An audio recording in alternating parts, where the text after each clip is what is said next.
तंबाखू बोला माझ्या मागे तंबाखू धूम्रपान यांच्या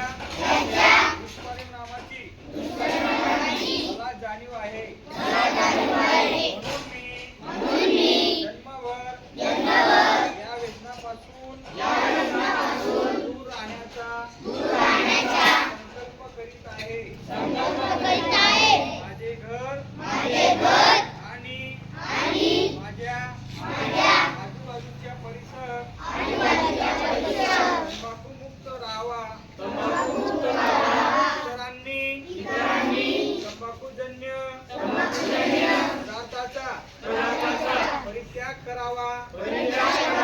यासाठी मी प्रयत्न करीन माझी शाळा माझे घर माझे गाव माझे शहर आणि माझा महाराष्ट्र तंबाखू मुक्त